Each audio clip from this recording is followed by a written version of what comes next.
नमस्कार दोस्तों, आपका स्वागत है मोटिवेशन इंक्रीज चैनल में। आज हम आपके कुछ अनसुनी कहानियां लाए हैं, तो चलिए शुरू करते हैं। मनुष्य चाहे कितना भी प्रयास क्यों ना कर ले, कितना भी प्रयत्न क्यों ना कर ले, उसे अपने कर्मों का फल तो भोगना ही पड़ता है। चाहे मनुष्य कितना ही प्रयत्न कर ले, लेकिन वह कभी अपने कर्मों से बच नहीं सकता। जैसी करनी वैसी भरनी, ये वाक्य तो आपने सुना ही होगा। अर्थात जैसे आप कर्म करोगे वैसा ही आपको फल भी प्राप्त होगा। लेकिन मेरा एक प्रश्न है, क्या आप इस बात पर यकीन करते हैं कि जैसा आप कर्म कर वैसा ही आपको फल भी मिलेगा? अब आप में से अधिकतर लोगों के मन में यह प्रश्न जरूर उठ रहा होगा, क्योंकि इसमें पूछने वाली बात क्या है? ये तो सत्य ही है कि जैसे हम कर्म करेंगे वैसा ही हमें फल भी मिलेगा। लेकिन एक बार के लिए आंखें बंद करके अपने आप से यह प्रश्न कीजिए। देखिएगा कि आपको इस प्रश्न का उत्तर स्पष्टता से नहीं मिल पाएगा। कहीं ना कहीं आपके मन में एक संशय जरूर होगा कि क्या यह बात सच है या झूठ। दोस्तों, आज इस कहानी से हम समझेंगे कर्मों का खेल, आखिर अच्छे कर्मों का फल अच्छा और बुरे कर्मों का फल बुरा कैसे होता है। बहुत समय पहले की बात है, किसी गांव में एक बहुत ही ज्ञानी पंडित रहता था। एक दिन वह अपने बचपन के दोस्त से मिलने के लिए दूसरे गांव में जा रहा था। उसका वह दोस्त बचपन से ही गूंगा और एक पैर से अपाहिज था। उस पंडित के गांव से उसके दोस्त का घर काफी दूर था। वहां जा जाने के लिए बीच बीच में कई सारे छोटे छोटे गांव पड़ते थे। पंडित रास्ते में अपनी धुन में चला जा रहा था। चलते चलते उसकी मुलाकात एक व्यक्ति से होती है। रास्ते में उसे एक आदमी मिलता है जो ऐसा लगता था कि वह किसी का इंतजार कर रहा था, और वह भी पंडित के साथ चलने लगता है। उस आदमी को देखकर पंडित बहुत खुश हो जाता है। उसने सोचा, चलो अच्छा हुआ, साथ साथ चलने से उसका सफर आसानी से कट जाएगा। बात की शुरुआत करने के लिए उस पंडित ने उस व्यक्ति से उसका नाम पूछा, तो उसने अपना नाम धर्मराज बताया। पंडित को यह नाम कुछ अजीब सा लगता है, लेकिन उसने नाम के विषय में कुछ और पूछना उचित नहीं समझा। दोनों धीरे धीरे साथ में चल रहे थे। तभी रास्ते में एक गांव आता है। गांव का प्रवेश द्वार आते ही धर्मराज ने पंडित से कहा, तुम आगे चलो, मुझे इस गांव में एक काम है, मैं तुमसे आगे मिलता हूं। पंडित ने कहा, ठीक है। वह आगे रास्ते में चल देता है। कुछ देर बाद उस गांव में खबर फैली कि एक व्यक्ति को सांड ने अपनी सींग में फंसाकर मार दिया है। जैसे ही सांड ने उस व्यक्ति को मारा, ठीक कुछ ही देर में धर्मराज पंडित के पास आ गया और फिर दोनों चलना शुरू कर देते हैं और चलते चलते एक दूसरे गांव के द्वार पर पहुंच जाते हैं। उस गांव के बाहर एक बड़ा और विशाल मंदिर बना हुआ था। वहां पर आराम करने की सुविधा काफी बढ़िया लग रही थी। पंडित के दोस्त का घर अभी वहां से बहुत दूर था और रात भी होने वाली थी। तो पंडित ने धर्मराज से कहा, रात होने वाली है, पूरे दिन चलते चलते थक भी चुके हैं और भूख भी लग रही है, तो यहाँ पर भोजन करके यहीं पर हम विश्राम कर लेते हैं, फिर सुबह के समय आराम से आगे की यात्रा जारी करेंगे। धर्मराज ने कहा, ठीक है, मुझे इस गांव में किसी को कुछ जरूरी सामान देने जाना है, तुम भोजन करके आराम करो, मैं बाद में आकर भोजन कर लूंगा। इतना कहकर वह वहां से चला जाता है। लेकिन उसके जाने के कुछ समय बाद, कुछ ही देर बाद धुआं उठता हुआ दिखाई देता है और देखते ही देखते पूरे गांव में आग लग जाती है। पंडित ने हैरानी से सोचा कि यह धर्मराज जहां भी जाता है वहां कोई ना कोई अनहोनी जरूर हो जाती है, कुछ तो गड़बड़ है इस व्यक्ति में।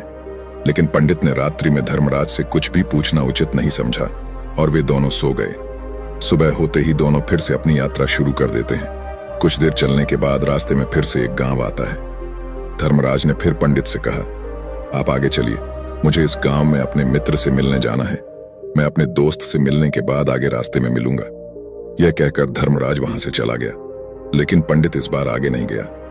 वहीं खड़ा होकर धर्मराज को देखता रहा कि वह कहां जा रहा है और क्या करता है। तभी थोड़ी देर बाद लोगों की आवाज सुनाई देने लगी कि एक व्यक्ति को सांप ने काट लिया है और उसकी मृत्यु हो गई है। ठीक उसी समय धर्मराज फिर पंडित के पास पहुंच गया।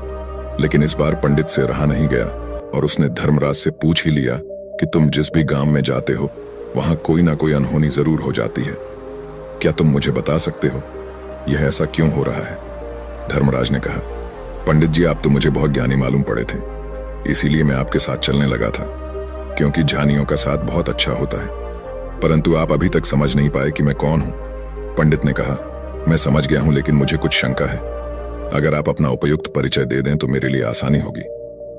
तब धर्मराज ने जवाब दिया कि मैं यमदूत हूं और यमराज की आज्ञा से उन लोगों के प्राण हरण करता हूं जिनकी उम्र पूरी हो चुकी है। हालांकि पंडित को पहले से ही इस बात की आशंका थी। फिर भी धर्मराज के मुंह से यह बातें सुनकर वह घबरा गया, लेकिन वह हिम्मत करके पूछता है कि अगर तुम सच में यमदूत हो तो मुझे बताओ, अगली मृत्यु किसकी है? धर्मराज ने जवाब दिया, अगली मृत्यु तुम्हारे उसी मित्र की है जिससे तुम मिलने जा रहे हो, और उसकी मृत्यु का कारण भी तुम ही बनोगे। यह बात सुनकर पंडित सहम गया और सोच में पड़ गया कि अगर सच में यह धर्मराज यमदूत हुआ तो उसकी बात भी सच होगी और उसके कारण मेरे बचपन के सबसे अच्छे मित्र की मृत्यु हो जाएगी। तो सबसे अच्छा तो यही होगा कि मैं अपने मित्र से मिलने ही ना जाऊं। कम से कम मैं उसकी मृत्यु का कारण तो नहीं बनूंगा। धर्मराज ने मुस्कुराते हुए कहा, तुम जो सोच रहे हो वह सब मुझे पता है, मगर तुम्हारे अपने मित्र से मिलने न जाने से नियति नहीं बदल जाएगी। तुम्हारे मित्र की मृत्यु तो निश्चित है और वह अगले कुछ ही पलों में घटित होने वाली है। महाकाल के मुंह से ऐसी बातें सुनकर पंडित को झटका लगा, क्योंकि महाकाल ने पंडित के मन की बातें पढ़ ली थीं, जो कि एक सामान्य व्यक्ति के लिए संभव नहीं है। अब पंडित को विश्वास हो गया कि यह धर्मराज सचमुच में यमदूत ही है। जब पंडित को यह पूर्ण विश्वास हो गया कि धर्मराज जी यमदूत है तो वह घबरा गया। वह अपने मित्र की मृत्यु का कारण नहीं बनना चाहता था, इसलिए वह पलटकर अपने गांव की तरफ वापस जाने लगा। लेकिन जैसे ही पंडित वापस जाने के लिए मुड़ा, उसने देखा कि उसका मित्र तेजी से उसकी तरफ चला आ रहा है, जो कि पंडित को देखकर अत्यंत प्रसन्न दिखाई पड़ रहा था। अपने मित्र के आने की गति को देखकर पंडित को ऐसा लगा कि जैसे उसका मित्र काफी देर से उसका ही पीछा कर रहा है, लेकिन वह बचपन से ही गूंगा था और एक पैर से लंगड़ा भी था। इसीलिए ना तो वह पंडित को आवाज देकर रोक पाया था और ना ही उस तक पहुंच पा रहा था। लेकिन जैसे ही वह पंडित के पास पहुंचा, अचानक ही जमीन पर गिर पड़ी और तुरंत ही उसकी मृत्यु हो गई। पंडित हक्का बक्का होकर धर्मराज की ओर देखने लगा, जैसे कि वह पूछना चाह रहा हो कि आखिर क्या हुआ। धर्मराज पंडित के मन में उठ रहे प्रश्नों को समझ गया और बोला, तुम्हारे मित्र ने पिछले गांव में ही तुम्हें देख लिया था और वे वहीं से ही तुम्हारा पीछा कर रहा था, लेकिन गूंगा और लंगड़ होने की वजह से वह तुम तक नहीं पहुंच पाया। उसने अपनी पूरी ताकत लगाकर तुम तक पहुंचने का प्रयास किया, लेकिन बुढ़ापे में बचपन जैसी ताकत नहीं होती, इसलिए दिल का दौरा होने के कारण उसकी मृत्यु हो गई, क्योंकि वह तुमसे मिलने के लिए अपनी सीमाओं को तोड़कर तुम्हारे पीछे भाग रहा था। इसलिए अपने मित्र की मृत्यु का कारण भी तुम ही कहलाओगे। अब पंडित को पूर्णतः यह विश्वास हो गया था कि धर्मराज एक यमदूत है और उसका कार्य जीवों के प्राण हरना है। लेकिन पंडित एक ज्ञानी व्यक्ति था। वह यह भी जानता था कि मृत्यु पर किसी का वश नहीं है, सबको एक ना एक दिन मरना ही है। यही सोचकर उसने अपने आप को संभाल लिया, लेकिन अचानक ही पंडित के मन में अपनी मृत्यु के बारे में जानने की इच्छा हुई। इसलिए उसने धर्मराज से पूछा कि जब मृत्यु मेरे दोस्त की होनी थी तो तुम शुरू से ही मेरे साथ क्यों चल रहे थे? यह प्रश्न सुनकर धर्मराज जोर से हंसा और बोला, मैं तो हर पल हर क्षण सभी के साथ चलता हूं, किंतु लोग पहचान नहीं पाते, क्योंकि लोगों के पास अपनी समस्याओं के अलावा किसी और व्यक्ति, वस्तु या घटना के बारे में सोचने, समझने या उसे देखने का समय ही नहीं होता। पंडित ने कहा, तो क्या तुम यह बता सकते हो कि मेरी मृत्यु कब, कहां और कैसे होगी? महाकाल ने कहा, हालांकि किसी भी सामान्य जीव के लिए अपनी मृत्यु के बारे में जानना ठीक नहीं है, क्योंकि कोई भी जीव हो या जानकर, वह अपनी मृत्यु के बारे में जानकर बहुत दुखी हो जाता है। हालांकि तुम जानी व्यक्ति मालूम पड़ते हो और तुमने जिस तरीके से अपने मित्र की मृत्यु को सहन कर लिया है, उसे देखकर लगता है कि तुम अपनी मृत्यु के बारे में जानकर भी दुखी नहीं होंगे। महाकाल ने कहा, तो सुनो, तुम्हारी मृत्यु आज से ठीक 6 महीने बाद आज ही के दिन किसी दूसरे राज्य में फांसी लगने से होगी, और सबसे हैरानी की बात तो यह होगी कि तुम स्वयं ही खुशी से उस फांसी को स्वीकार कर लोगे। इतना कहकर धर्मराज वहां से चला गया, क्योंकि अब धर्मराज के पास पंडित के साथ चलते रहने का कोई कारण न था। इसके बाद पंडित ने अपने मित्र के शरीर का अंतिम संस्कार किया और यथाशक्ति उसके क्रियाकर्म करके अपने गांव वापस आ गया। लेकिन कोई व्यक्ति कितना भी ज्ञानी क्यों ना हो, अपनी मृत्यु के बारे में जानकर दुखी तो होता ही है, और मृत्यु से बचने का कोई ना कोई उपाय भी खोजता है। तो पंडित ने भी वही किया। क्योंकि पंडित विद्वान था, इसलिए उसकी पहचान उस राज्य के राजा तक थी। पंडित ने सोचा कि राजा के पास तो कई सारे ज्ञानी मंत्री हैं, वह मेरी मृत्यु से संबंधित समस्या का कोई ना कोई समाधान निकाल ही लेंगे। पंडित यही सब सोचता हुआ राज दरबार में पहुंच जाता है और राजा से सारी घटना के बारे में बताता है। राजा ने अपने मंत्रियों को सारी समस्या बताई और उनसे सलाह मांगी। अंत में सभी ने विचार विमर्श करके कहा, अगर पंडित की बात सही है तो उसकी मृत्यु भी 6 महीने बाद ही होगी।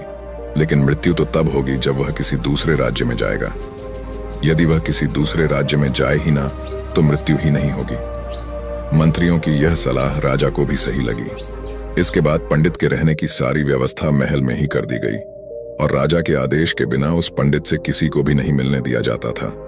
लेकिन पंडित कहीं भी आ जा सकता था ताकि पंडित को यह ना लगे कि वह राजा की कैद में है। परंतु पंडित डर के मारे स्वयं ही कहीं आता जाता नहीं था। धीरे धीरे महीने गुजरते गए और पंडित की मृत्यु का समय नजदीक आने लगा और अंततः वह भी दिन आ गया जिस दिन पंडित की मृत्यु होनी थी। तो जिस दिन पंडित की मृत्यु होनी थी उसकी एक रात पहले पंडित डर के मारे जल्दी ही सो गया ताकि जल्दी से वह रात बीत जाए और अगला दिन आ जाए ताकि उसकी मृत्यु टल सके। यही सोचकर वह जल्दी सो जाता है। लेकिन पंडित को नींद में चलने की बीमारी थी और अपनी इस बीमारी के बारे में वह स्वयं ही नहीं जानता था। तो फिर राजा, मंत्री या किसी वैद्य को इसके बारे में बताने का कोई प्रश्न ही नहीं उठता। पंडित अपनी मृत्यु को लेकर बहुत चिंतित था। वह पिछले कई दिनों से ठीक है, सो भी नहीं पा रहा था। और नींद में चलने की बीमारी भी तभी होती है जब व्यक्ति ठीक से सो नहीं पा रहा हो। तो उस रात भी पंडित को नींद में चलने का दौरा पड़ा। वह उठा और महल से निकलकर अस्तबल में गया। क्योंकि पंडित राजा का खास मेहमान था, इसलिए किसी भी पहरेदार ने उसे नहीं रोका और ना ही किसी तरह की कोई पूछताछ की।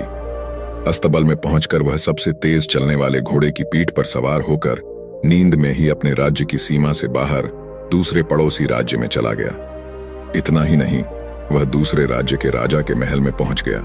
उस महल के पहरेदार ने भी उसे नहीं रोका और ना ही कोई पूछताछ की। सभी लोग रात्र का अंतिम प्रहार होने के कारण गहरी नींद में थे।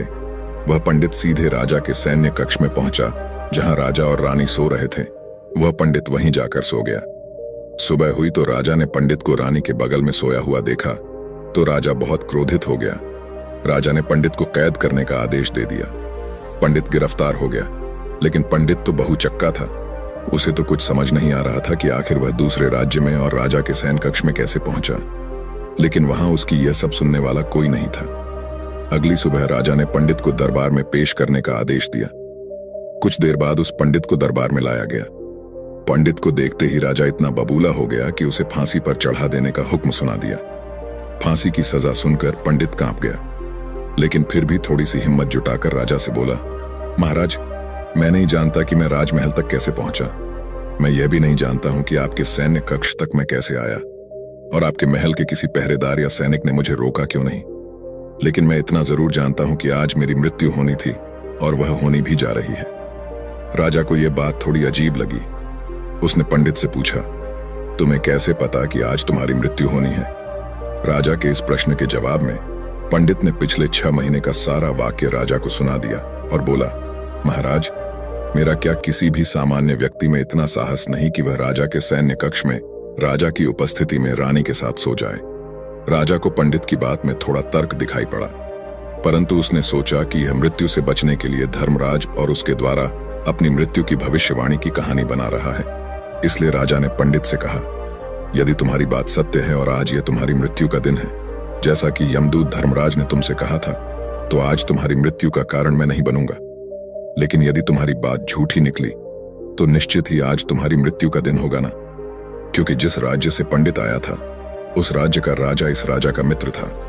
इसलिए इस राजा ने तुरंत अपने 2 सैनिकों को पड़ोसी राजा के पास भेजकर पंडित की बात की, सत्यता का प्रमाण मांगा। भेजे गए सैनिक शाम तक लौटे और उन्होंने राजा को बताया कि महाराज, पंडित जो कुछ भी कह रहा है वह सब सत्य है। पड़ोसी राज्य के राजा ने पिछले 6 महीने से पंडित के रहने की सारी व्यवस्था अपने ही महल में कर रखी थी। पंडित राजा का खास मेहमान था। कल शाम राजा आखिरी बार पंडित से उसके कक्ष में मिले थे और उसके बाद ये इस राज्य में कैसे पहुंच गया, इसकी जानकारी किसी को भी नहीं है। इसीलिए उस राज्य के राजा के अनुसार पंडित को फांसी की सजा देना ठीक नहीं है। लेकिन राजा के सामने एक नई समस्या थी, क्योंकि उसने बिना पूरी बात जाने ही पंडित को फांसी की सजा सुना दी थी। इसलिए अगर पंडित को फांसी नहीं दी जाती तो राजा के वचन का अपमान हो जाएगा। लेकिन अगर राजा की बात का मान रखा जाए तो बेवजह ही एक निर्दोष व्यक्ति की मौत हो जाएगी।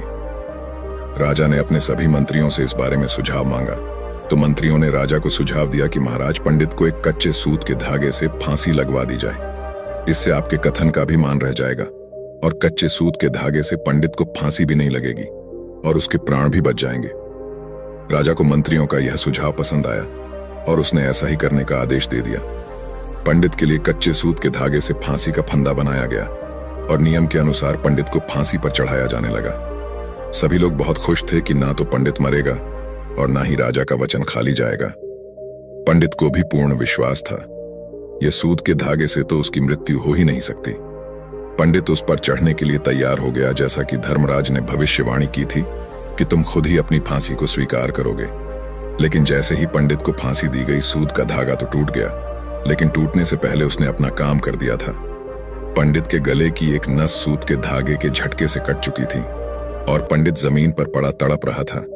उस पल उसके गले से खून की फुहार निकल रही थी और देखते ही देखते पंडित का शरीर पूरी तरह से शांत हो गया। सभी लोग आश्चर्यचकित थे और पंडित को मरता हुआ देख रहे थे। किसी को विश्वास नहीं हो रहा था कि कच्चे सूत के ध से भी किसी इंसान की मृत्यु हो सकती है, लेकिन घटना तो घट चुकी थी। नियति ने अपना काम कर दिया था और धर्मराज की भविष्यवाणी सच हो चुकी थी। दोस्तों, श्रीमद् भागवत गीता में भगवान श्री कृष्ण ने कहा है, जो होना होता है वह होकर ही रहता है। हम चाहे कितनी ही सावधानी बरते, कितना ही उपाय कर ले, लेकिन घटना और घटना की पूरी प्रणाली पहले से ही तय होती है, जिसे हम थोड़ा सा भी इधर उधर नहीं कर सकते हैं। दोस्तों, शायद इसीलिए ईश्वर ने हमें भविष्य जानने की क्षमता नहीं दी है, ताकि हम अपने जीवन को ज्यादा बेहतर तरीके से जी सके। और यही बात उस पंडित पर भी लागू होती है। अगर पंडित ने महाकाल से अपनी मृत्यु के बारे में ना पूछा होता तो 6 महीने तक राजा के महल में कैद रहकर डर डर कर जीने की बजाय ज्यादा बेहतर जीवन जीता। एक राजा ने अपने पुरुषार्थ से राज्य को समृद्ध बना दिया था। राज्य में रण बड़ी सुखी थी, क्योंकि वह प्रत्येक वर्ग के हितों को ध्यान में रखकर काम करता था। जब राजा वृद्ध हुआ तो उसे योग्य उत्तराधिकारी को चिंता सताने लगी, क्योंकि उसे लगता कि योग्य उत्तराधिकारी के बिना सुव्यवस्था अव्यवस्था में बदल जाएगी और प्रजा की परेशानी बढ़ जाएगी। हालांकि राजा का एक बेटा था, किंतु वह अत्यधिक आलसी और कर्महीन था। वह स्वयं को मालिक समझता और शेष सभी को अपना गुलाम। यह अहंकार उसके आचरण में सदैव झलकता था। राजा उसे सुधारने के उद्देश्य से बुद्ध के आश्रम में छोड़ आया।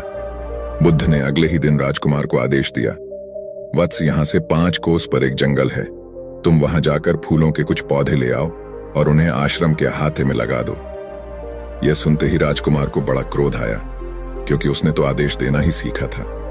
चूंकि उसके पिता ने बुद्ध को बात मानने को कहा था, इसलिए वह मन मारकर जंगल गया और फूलों के पौधे लाकर आश्रम में लगा दिए। राजकुमार ने उन्हें सींचा और जानवरों से बचाने के लिए उनकी रात दिन रखवाली की। कुछ महीनों में सारा आश्रम भांति भांति के सुंदर फूलों से खिल उठा।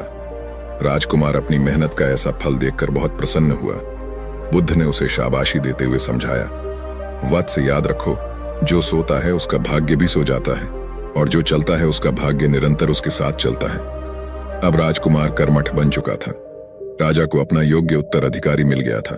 कर्म सफलता की कुंजी है, अतः सदैव कर्मठ रहना चाहिए। एक दिन एक शिक्षित युवक बुद्ध के पास आया। उसने बुद्ध को प्रणाम कर अपनी जिज्ञासा रखी, गुरुजी, आप ईश्वर की बात करते हैं, क्या आपने ईश्वर के दर्शन किए हैं, जो आप सा अधिकार इस विषय पर इतना कुछ कह पाते हैं?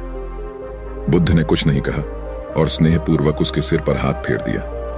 युवक ने समझा कि बुद्ध के पास मेरे प्रश्न का उत्तर नहीं है। फिर उन्होंने कहा, आओ हम कुछ देर यहाँ के बगीचे में घूमें। बगीचे में गुलाब और रजनीगंधा के सुगंधित फूल लगे थे। युवक बोला, गुरुजी, इन फूलों की सुगंध से सारा वातावरण महक रहा है। बुद्ध ने कहा, वत्स, तुम ठीक कहते हो, किंतु एक बात बताओ कि यह सुगंध तुम्हें दिखाई दे रही है? युवक बोला, जी नहीं, सुगंध तो अनुभव की जाती है। तब बुद्ध ने कहा, बस यही तो तुम्हारे प्रश्न का उत्तर है। तुम्हारे शरीर में जब कभी कहीं चोट लगती है तो दर्द होता है। क्या इस दर्द को तुम देख सकते हो? युवक बोला, नहीं, वह भी अनुभूत ही होता है। बुद्ध ने अंतिम रूप से युवक का समाधान करते हुए कहा, आत्मा और परमात्मा के साथ भी यही बात है। आत्मा को परमात्मा की अनुभूति के द्वारा उसका साक्षात्कार होता है, न कि स्थूल नेत्रों से। युवक पूर्णतः संतुष्ट था। बुद्ध का आभार मानते हुए वह चला गया। परमात्मा सदैव अनुभूति के स्तर पर ही घटता है और यह घटना तब होती है जब मन पूर्णतः निर्लिप्त तथा संभव को प्राप्त हो चुका हो। महात्मा बुद्ध नदी के किनारे एकांत में अपनी कुटिया में रहते थे। उन्होंने कुटिया के चारों ओर हरे भरे वृक्ष लगा रखे थे, जिन पर सुबह शाम पक्षियों का कलरव गूंजता रहता था। प्रकृति का यह मधुर सानिध्य महात्मा बुद्ध को सदैव आनंदित रखता था। पक्षी और पेड़ पौधे तो मान उनका परिवार ही बन गए थे। एक दिन महात्मा बुद्ध प्रातः कालीन उठे ही थे कि द्वार पर उन्हें एक सेठ जी खड़े नजर आए।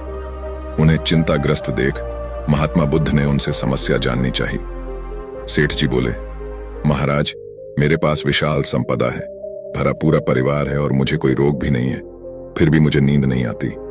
रात भर करवटें ही बदलता रहता हूं। महात्मा बुद्ध ने आत्मीयता से सेठ जी के सिर पर हाथ फेर कर कहा, सेठ, तुम्हारे पास सब कुछ भले ही हो, किंतु वह नहीं है जो नींद के लिए आवश्यक है। सेठ ने पूछा, वह क्या है महाराज? महात्मा बोले, तुम चारों ओर चिंताओं से घिरे हो। धन संपत्ति की चिंता, व्यापार व्यवसाय की चिंता, परिवार की चिंता। स्मरण रखो कि चिंता चयन में शत्रुता है। सेठ ने इससे बचने का उपाय पूछा तो उन्होंने कहा, तुम प्रकृति से शिक्षा ग्रहण करो। पेड़ पौधे, फूल, पानी और प्रकाश के रूप में उसकी अनंत संपदा चारों ओर बिखरी हुई है, किंतु वह चिंता मुक्त है। अपनी इस दौलत को पूरी दुनिया पर दोनों हाथों से सत लुटाती रहती है।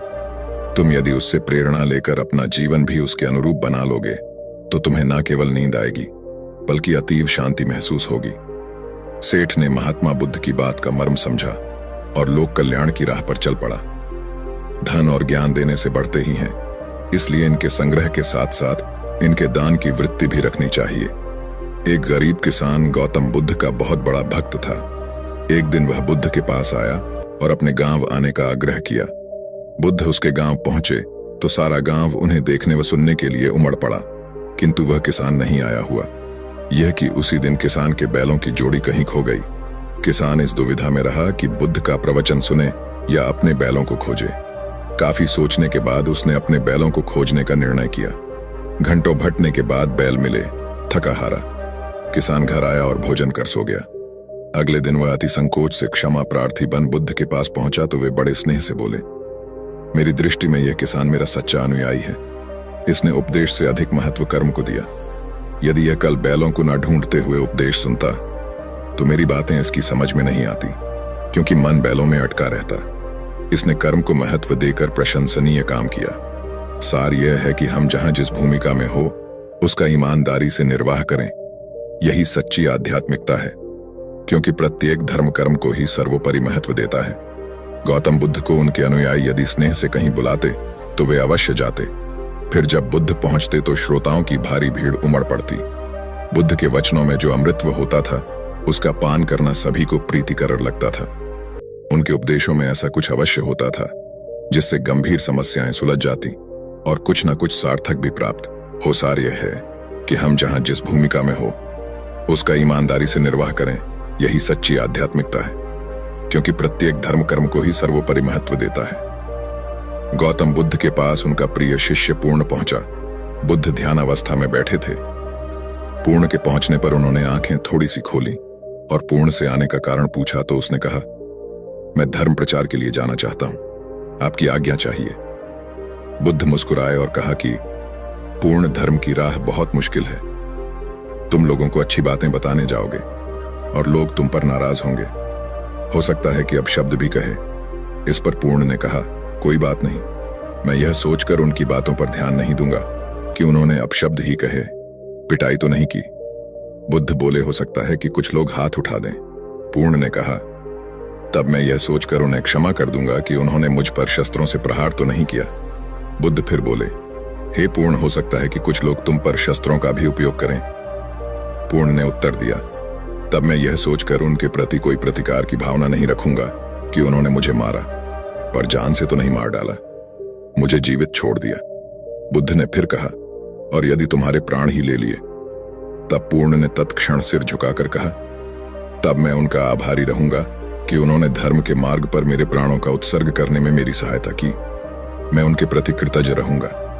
तब बुद्ध ने आंखें खोली और आशीर्वाद देकर अनुमति दी तथा पूर्ण से कहा, अब तुम धर्म प्रचार करने के पात्र हो जो किसी में भी कोई दोष ना देखे। वही सच्चा है। अच्छाई के मार्ग पर चलना बहुत मुश्किल काम है जो इस राह पर चलता है। ऊ के मार्ग में अनेक बाधाएं आती हैं, लेकिन जो व्यक्ति किसी में भी दोष ना देखे वही बाधाओं को सहजता से पार कर अपने लक्ष्य को पूरा कर पाता है। एक बार गौतम बुद्ध जब वन से गुजर रहे थे, तब एक राक्षसी हाथ में तलवार लेकर प्रकट हुई और कहा, अरे बुद्ध, आज तुम्हारे प्रेम को मेरी घृणा के सामने झुकना ही पड़ेगा। आज तुम्हारे जीवन का अंतिम दिन है। बुद्ध ने मुस्कुराते हुए उत्तर दिया, मैं घृणा, उपहास और द्वेष के आगे नतमस्तक नहीं होऊंगा। मैं निंदा, प्रशंसा अथवा उपहास किसी से भी प्रभावित नहीं होता। तुम मुझसे इतनी घृणा करती हो, पर मैं तो तुमसे भी प्रेम करता हूं। राक्षसी ने पूछा, तुम मुझसे प्रेम क्यों करते हो? बुद्ध बोले, मैं तुम्हें मां का रूप देख रहा हूं और मां तो प्रेम का रूप होती है, उसमें हिंसा हो ही नहीं सकती। इतना सुनते ही राक्षसी के हाथ से तलवार गिर पड़ी। हे बुद्ध, तुम धन्य हो। इतना कहते ही वह देवी में बदल गई और अंतर हो गई। दरअसल जो लोग दूसरों से द्वेष करते हैं, अंत में एक दिन घृणा उन्हें नष्ट कर देती है। घृणा से घिरे हुए लोगों को एक दिन घृणा ले डूबती है। प्रेम सत्य के आवरण से ढका होता है। सत्य से जुड़ा हुआ व्यक्ति सदैव आनंद में जीता है। सत्य को केवल अपने तक सीमित मत रखो, उसे अपने कर्मों में ढालना होगा। सत्य रूपी गुलाब की खुशबू है। कर्म अपने कर्म को प्रेम और सत्य में डुबोकर करो। प्रेम और सत मनुष्य को विकास की ओर ले जाते हैं। ध्यान रहे कि यह दोनों मार्ग ईश्वर की ओर जाते हैं। इस मार्ग पर चलने वाले सहज में ही आनंद और शांति को पा लेते हैं। गौतम बुद्ध भ्रमण करते हुए वैशाली नगर के वन विहार में पहुंचे। उनके आगमन का समाचार पूरे नगर में फैल गया। कुछ ही समय में मानो पूरा नगर उनके दर्शन के लिए उमड़ पड़ा। बड़े व्यापारी, शिक्षाविद, समाजसेवी, अधिकारी और राज परिवार से जुड़े कई वृक्ष भी वहां पहुंचे।